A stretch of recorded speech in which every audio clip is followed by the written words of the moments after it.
The popular imagination holds a firm conviction about the 19th century. It is seen as an era devoid of global upheaval, a time of grand balls, of high society gatherings, and a leisurely, almost dreamlike passage of life. The skeptic's argument against any hidden history sounds ironclad. If catastrophes, floods, or destructive wars of some unknown nature had truly occurred, surely the great writers and poets of the age would have recorded them. It seems impossible to conceal events of such magnitude when the finest minds of humanity were taking up the pen. But the paradox is, they did write about them. The evidence exists, lying in plain sight on the pages of classic literature, works we were taught to read in school. The problem is not with the text, but with us. We have unlearned how to perceive these words literally, dismissing them as artistic allegory and metaphor. Yet they may have been something more. Documentary chronicles, slipped past the rigid censorship of their time. As our first witness, we call a man who can hardly be suspected of crafting fantasy or dystopian fiction. Ivan Sergeyevich Turgenev. We turn to his celebrated novel, A Nest of Gentlefolk. In one scene, the 45-year-old protagonist, Lavretsky, returns to his family estate, weary of life and love. Seated on a garden bench, he sinks into reflection, addressing the younger generation. At first glance, it is the simple nostalgia of an aging man. But read his words closely. Lavretsky says, "You will not have to, as we did, seek out your own path, to struggle, to fall, and to rise amidst the darkness. We were preoccupied with how to survive, and how many of us did not survive." Conventionally, these lines are interpreted as a description of spiritual torment, of the search for one's purpose. But if we discard our habit of seeking hidden philosophical meaning and take the text literally, the picture changes in a terrifying way. The phrases, "to rise amidst the darkness" and "preoccupied with how to survive" cease to be figures of speech. It's tense in the wake of some immense disaster. The final words, about how many did not survive, point toward a mass death of the population, for reasons left outside the margins of official history. To understand the period in question, one need only consult the dates. The novel is set in the year 1842. Lavretsky is 45 years old. This means he was born in 1797. His formative youth, the years between 14 and 16, would fall precisely between 1811 and 1813. It was then, in their youth, that this generation faced something so terrible, it forced them merely to survive in the gloom. Turgenev left us only a clue, the restrained, fragmented memory of one who lived through it. But to understand the details of what was hidden within that darkness, we require the testimony of another author, one who described the events with a frightening, almost photographic precision. A careful reading of Turgenev's lines reveals a strange dissonance. A dissonance between the peaceful tableau of a noble estate and the harrowing memories that assail the protagonist, Lavretsky. He is not merely lamenting a lost youth. He is drawing a stark line between two utterly different worlds. The world of the present, where one can simply live and find joy, and the world of the past, where the primary, the only objective was physical preservation. The verb the author chooses, to survive, carries a specific and chilling weight. It is the language of shipwreck survivors, of those who have clawed their way from the rubble of an earthquake or a total catastrophe. It is not the language one expects from the privileged gentry, whose lives, according to the history books, were meant to be ones of relative safety and comfort. The key to this enigma lies hidden in the chronology, which Turgenev constructs with mathematical precision. The novel describes the events of 1842. Through simple calculation, we find that the hero's youth, that formative period of his life, fell between the years 1811 and 1813. It was in this precise window of time that Lavretsky, then an adolescent, witnessed the events that forced an entire generation to fall and rise again amidst a profound gloom. Here, the word gloom demands our full attention. For decades, literary scholars have assured us this is a metaphor. The gloom of ignorance, of political reaction, of spiritual turmoil. But what if the writer was being brutally, literally honest? What if the gloom was a physical phenomenon, an absence of sunlight, a dense shroud covering the earth? This hypothesis explains the strange phrase about having to find their way in the dark. It explains the mention of the vast numbers who did not survive. This was no natural changing of the guard, but a mass casualty event brought on by insurmountable external circumstances. Turgenev, a master of realist prose, was forced to soften the sharp edges of a terrible truth, to cloak it in the guise of melancholic reflection, lest he be silenced by the censor or dismissed as a madman. He left us not the naturalistic details, but the emotional scar of the tragedy, the chilling echo of a horror endured. But where the prose writer was forced to speak in whispers and allusions, the poet could permit himself a far greater frankness. To confirm the physical nature of this darkness, we must turn to the work of Nikolai Alexeyevich Nekrasov. Within his legacy lies a piece that describes, with frightening detail, what Turgenev could only suggest. If Lavretsky speaks of the aftermath, of survival, Nekrasov transports us to the very epicenter of the cataclysm. His lines can no longer be dismissed as mere metaphor for a troubled soul. The true horror of a past event is not always found in the historian's ledger. Sometimes it survives only as a ghost, haunting the margins of fiction, waiting for a moment when the darkness can once again be seen for what it truly was. It is a chronicle of climatic collapse, documented in rhyme. What it depicts is a scenario torn from the pages of Apocalypse, its descriptions correlating with an almost impossible precision to modern understandings of global catastrophe.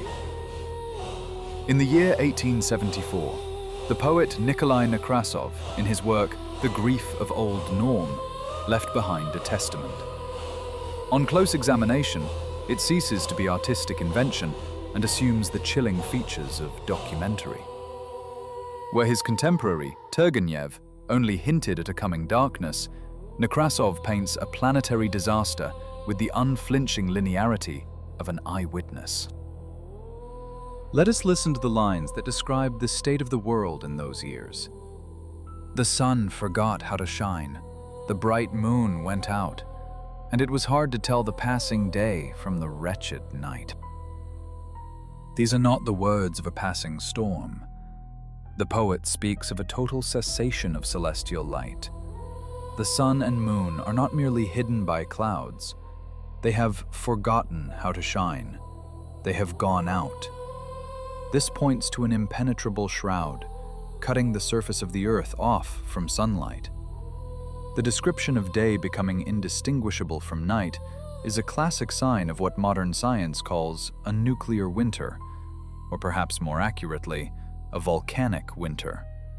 A state where colossal amounts of dust, ash, or soot are thrust into the stratosphere, forming a dense screen that blocks solar radiation. But Nekrasov does not stop at darkness. He adds auditory and dynamic details that amplify the sense of a cataclysm. Thunder rumbled ceaselessly, and the whirlwind was terrible, and man stood beneath it, frightened and voiceless. Here we find a ceaseless, percussive rumbling and a destructive vortex, hauntingly similar to descriptions of a powerful shockwave and its accompanying atmospheric upheaval. And in this chaos, humanity is rendered voiceless, crushed by the magnitude of the horror, aware of its own complete helplessness before the unleashed elements. The text also provides a crucial marker of time, a clear division of epochs. The narrator recalls an easy time before these events, but then everything changed in a single moment. He describes how, after a long period of gloom, a dawn finally burned luxuriously at the edge of the sky, only to be extinguished by a new storm, replacing the old. This suggests the catastrophe was not a singular event, but a protracted ordeal with multiple phases, one that systematically dismantled the former way of life and the ideals of the past. The core event, the injection of vast masses of matter into the atmosphere, obscuring the sun, is not without its historical parallels. Official historiography and climatology do not deny the facts of a global cooling and a darkening of the skies in the early 19th century, a phenomenon for which science has offered a natural explanation. Yet the verse remains, a voice from a lost world, describing an event with a clarity that transcends mere poetry. It forces us to confront the possibility that what we read as allegory may, in fact, be a memory encoded in art. The past does not simply speak to us. Sometimes it screams. And we are left to wonder how many other eyewitness accounts of forgotten worlds are hiding in plain sight, dismissed as mere metaphor, waiting for the dust of history to finally settle. In the early 19th century, a mysterious darkness fell upon the world. It became known as the Year Without a Summer, a time of cataclysmic climate anomalies that brought famine and despair to continents. Official science offers a specific culprit for this global twilight: the catastrophic eruption of Mount Tambora. On the Indonesian island of Sumbawa, in April of 1815, the Earth unleashed a fury that would be felt across the planet. The event stands as the largest volcanic eruption in all of documented human history. The column of ash and gas was so colossal, it fundamentally altered the composition of the atmosphere itself. To comprehend the true scale of what occurred, one must translate the dry language of geology into the visceral reality of destructive power. The energy released by Tambora's explosion is estimated by specialists to be the equivalent of 800 megatons of TNT. For comparison, this is a force equal to the simultaneous detonation of 800 nuclear warheads, each with a 1 megaton yield, or 400 of the even more powerful 2 megaton bombs. Up to 180 cubic kilometers of volcanic material were violently ejected into the sky. Immense masses of sulfur dioxide breached the stratosphere, where they reacted with water vapor, transforming into a fine aerosol of sulfuric acid. This suspension enveloped the Earth in a dense, reflective veil, turning back the sun's rays. The result was a so-called volcanic winter. The average temperature of the planet fell, causing crippling frosts in the middle of July and ruinous crop failures. The consequences of this blow to the biosphere were terrifying. Abrupt climate change and atmospheric pollution provoked outbreaks of severe disease. A typhus epidemic ravaged southeastern Europe and the Mediterranean. In Bengal, a completely new and previously unknown strain of cholera emerged, beginning its lethal march across the world. On the surface, the puzzle seems to fit together. A volcano exploded, ash veiled the sun, and famine and disease followed in its wake. But an inquisitive mind cannot help but ask, is the picture truly complete? Could an eruption in a distant Indonesian archipelago genuinely explain all of the strange phenomena described by eyewitnesses thousands of me? Are impressive, but they do not answer the question about the nature of the event itself. Was the volcano the sole cause? Or was its eruption just one piece of a far more grandiose and terrifying design? a single event in a chain of destruction we have yet to fully comprehend. Was it merely a consequence, a chain reaction ignited by a weapon of unimaginable power, or a strike from beyond? If the energy of an explosion is measured in hundreds of megatons, the effect on the Earth's crust would be critical. In the archives of Russian literature, there exist descriptions of phenomena difficult to attribute to the simple spread of volcanic ash. In one of his works, Mikhail Saltykov-Shchedrin depicts an event whose dynamics and acoustic effects bear no resemblance to a natural occurrence. Saltykov-Shchedrin, widely regarded as the greatest satirist of his era, left behind a passage in his novel The History of a Town that, upon detailed examination, elicits not laughter, but a cold dread. Conceived in the 1850s, the book is considered a grotesque allegory of Russian life, yet unnatural, of terrifying force. In one pivotal scene, the inhabitants of the town of Glupov are struck by an unheard-of spectacle. The author writes that the northern horizon darkened, covered by clouds from which a certain something rushed swiftly toward them. The physics of this phenomenon, described with chilling precision, demand attention. This was no ordinary downpour, no tornado in the conventional sense. An unknown force advanced by literally boring into the earth, rumbling, droning, and emitting unnatural, deep, croaking sounds. Such behavior is characteristic of heavy gas and dust clouds, or of shockwaves that scour the surface of the planet, grinding the very soil to dust.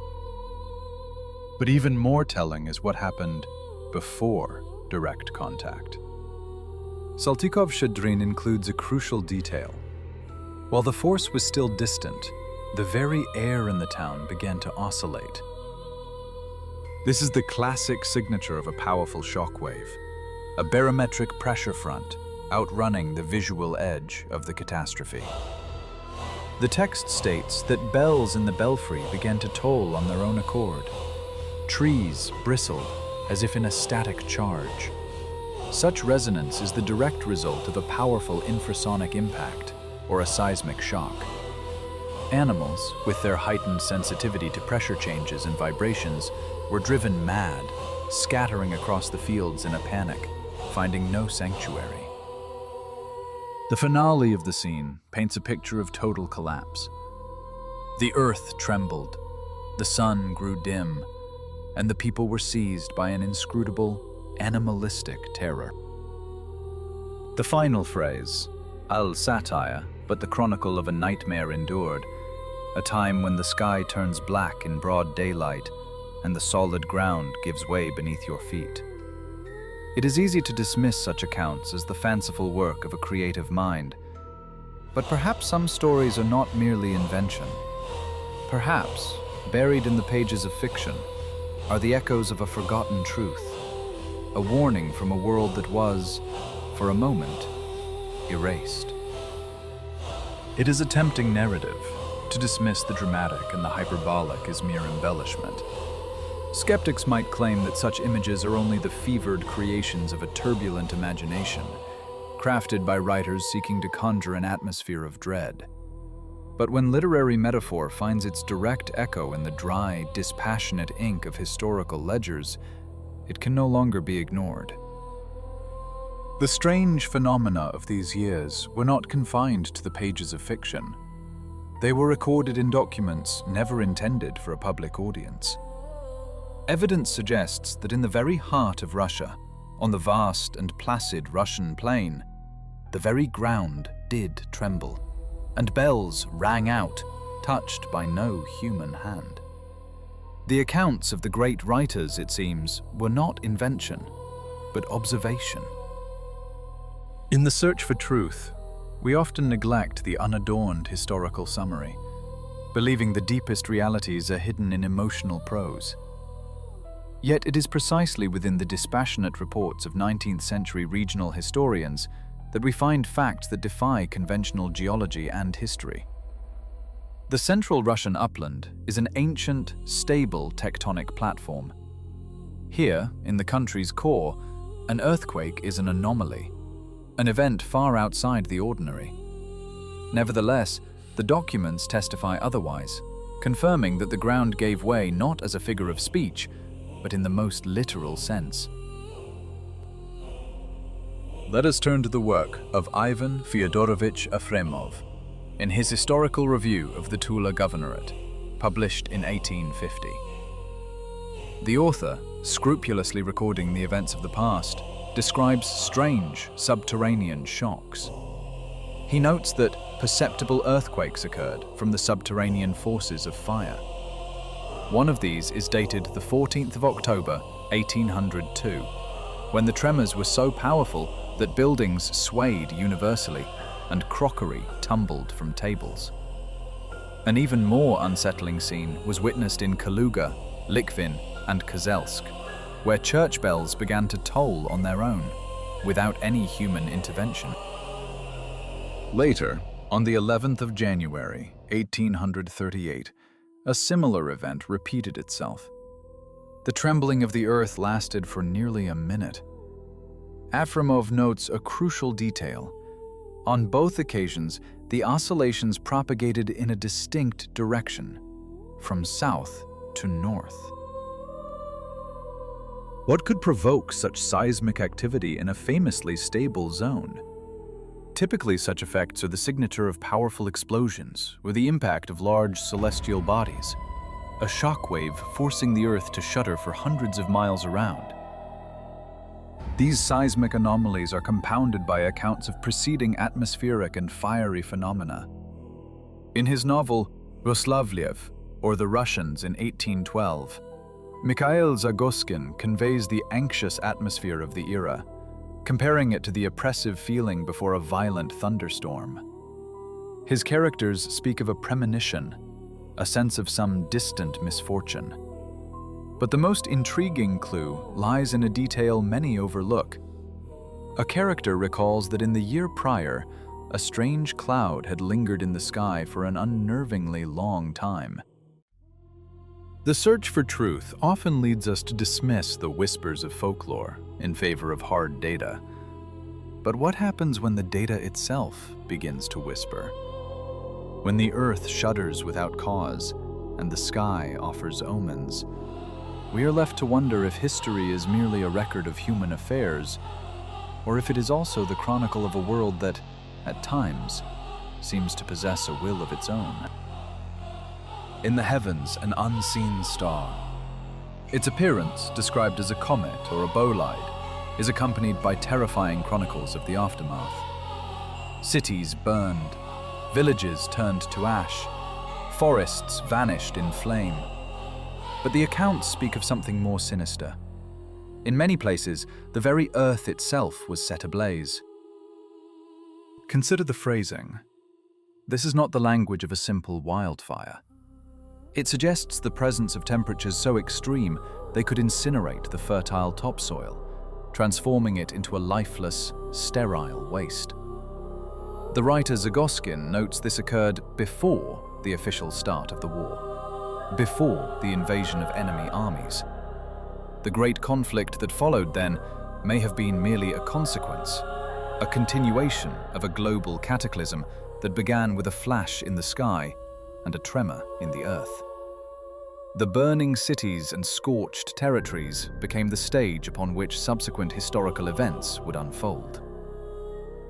If the testimonies of the chroniclers paint a picture of physical annihilation, a natural question arises. Could the preeminent poet of the age, the son of Russian poetry, have remained silent?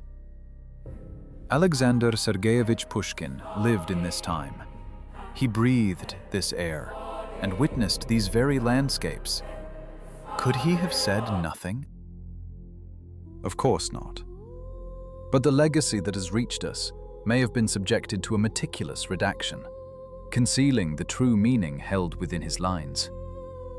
Pushkin, it is argued, knew far more than is commonly believed, and left behind encrypted messages, keys we are only now beginning to find. If we cast aside the familiar schoolbook interpretations and view his fairy tales and poems as encoded communiques, an entirely different, technogenic picture of the past emerges. Recall the famous prologue to his poem Ruslan and Lyudmila, an image known to many since childhood.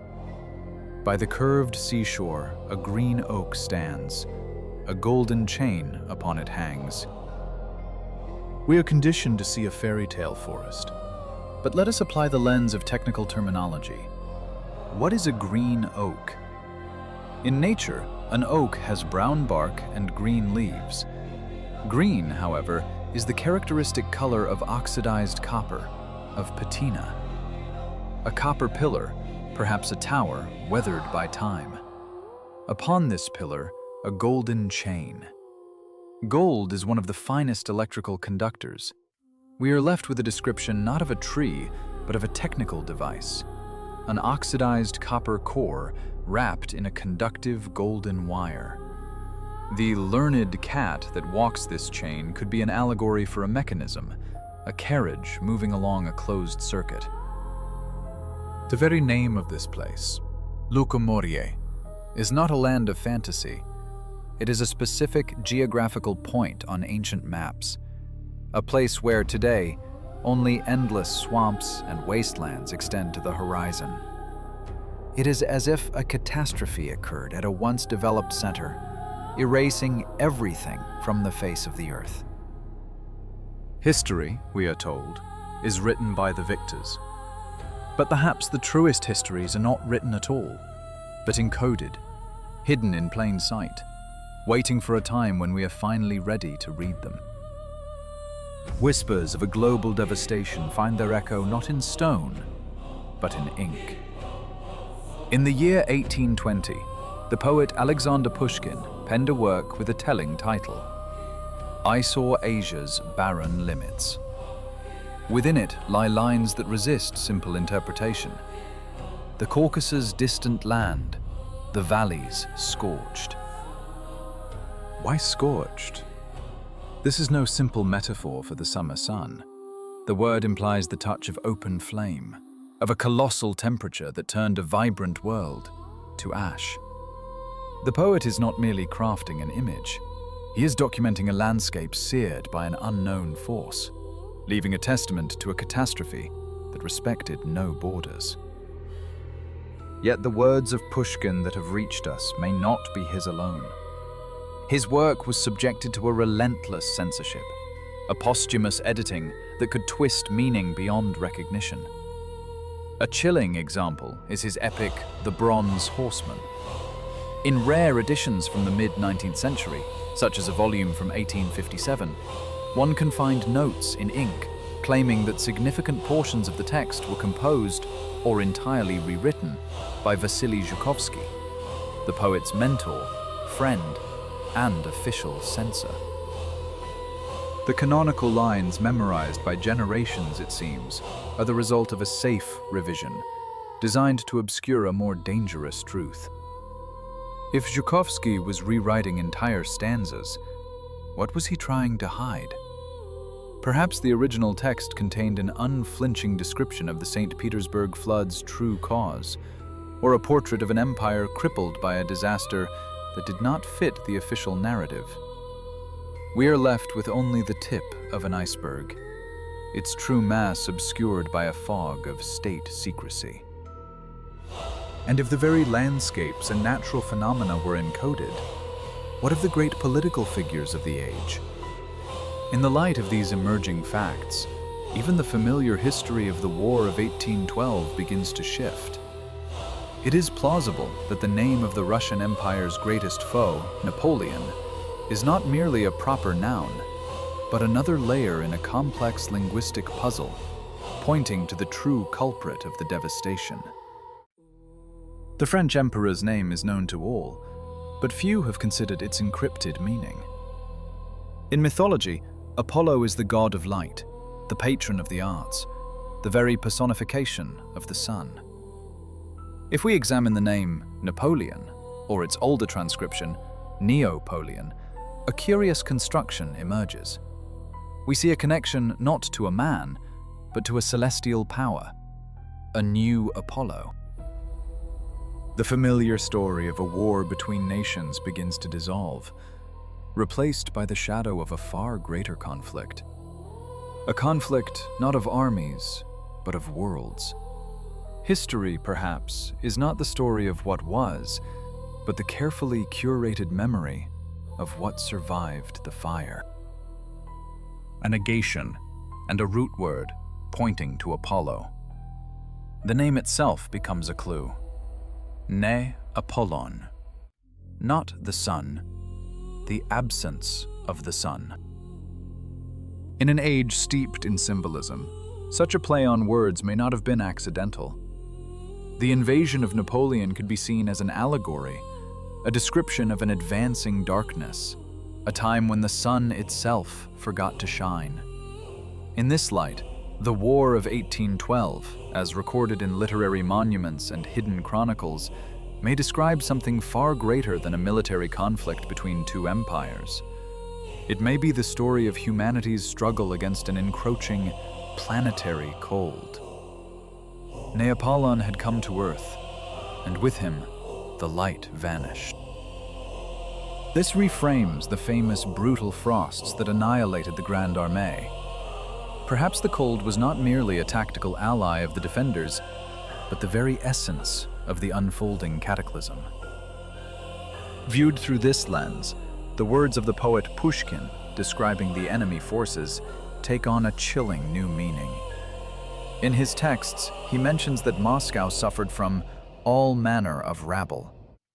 This is a deeply unusual characterization for a regular army, one known for its fearsome discipline and its brilliant uniforms with their white trousers. The word rabble paints a different picture entirely. A motley crowd, vagrants, devoid of any unified command. If one entertains the version of a global climatic catastrophe, one that triggered famine and ruin across Europe, then the so-called invasion transforms.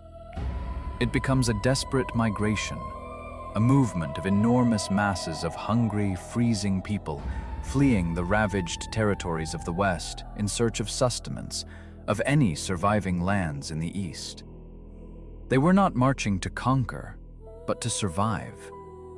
The burning cities, described by contemporaries, might not have been the result of scorched earth tactics, but the lingering consequence of the fiery celestial events that preceded the Great Migration. Europeans, faced with years without a summer, with crop failures and a relentless cold, moved away from a place where they believed life had been extinguished.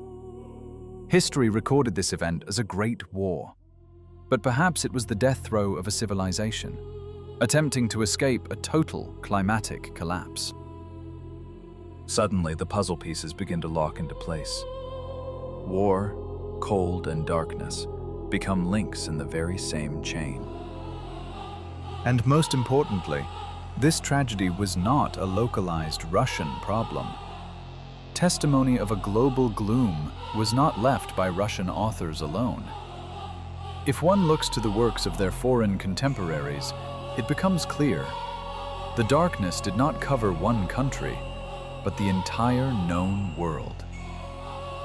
George Byron, Yevdokia Rostopchina, Konstantin Balmont. All of them, existing in different points in space and time, wrote of the same thing, as if conspiring to pass down to their descendants the truth of a shared, lived horror. If we assemble all the fragments into a single tapestry, a picture emerges that is terrifying in its realism. George Byron, in his poem Darkness. Yevdokia Rostopchina, describing the vistas of a ruined Moscow. Konstantin Balmont, with his legends of silent, muffled days. Our history is a story we tell ourselves, a narrative built on the foundations of war and conquest. But beneath it may lie a more terrifying and more fundamental truth. The story of a planet that turned against us, and the desperate flight of a species simply trying to outrun the dark. The voices of Turgenev, Nekrasov, and Pushkin, they resonate in a somber chorus. We are not hearing the disjointed fantasies of writers prone to melancholy. We are hearing the harmonized, first-hand testimony of eyewitnesses to a global, planetary catastrophe. A stark conclusion emerges from the shadows. In the early 19th century, humanity endured an event with the physical characteristics and consequences identical to what we now call a nuclear winter. A veil of dust that blotted out the sun, a precipitous drop in temperature, acid rains that poisoned the earth, shockwaves that trembled the very ground, and the mass migrations of the desperate survivors. These were not allegories.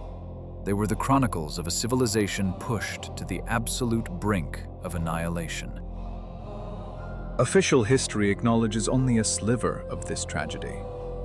It is given a sanitized name, the Year Without a Summer, and conveniently blamed on a distant Indonesian volcano. We are told of epidemics and crop failures, but a deliberate silence surrounds the true cause of the scorched valleys, the inexplicably ruined cities, and the so-called Great War that was less a conflict and more a chaotic scramble of peoples across a dying landscape. Yet the most staggering revelation is not the catastrophe itself, but the total, systematic oblivion to which it was consigned. An event that redrew the map of the world and claimed millions of lives was meticulously scrubbed from school textbooks and academic discourse. All that remains are encrypted verses in poems, memoirs sanitized by censors, and the silent testimony of strange architectural ruins. The impression is inescapable. The history of the 19th century was intentionally rewritten, fabricating an illusion of uninterrupted, benevolent progress. The reality was something else entirely. It was an age of rebirth from the ashes. And here, we arrive at the central, most unsettling question. Why was this history suppressed? If it was a force of nature, why conceal its true scale? But if the cause was man-made, who delivered the blow? Who stood to gain by erasing the truth of the past, by having us remember an age of ballroom dances and fine pastries, while forcing us to forget how our ancestors survived in the encroaching darkness? The answers threaten to overturn our entire conception of the world order, of the forces that have truly steered and continue to steer the course of human events. History, we are taught, is a record of what was, but perhaps it is only a story of what we are permitted to remember, a foundation built not on solid fact, but on the shifting sands of curated memory, where the most profound truths are buried deepest.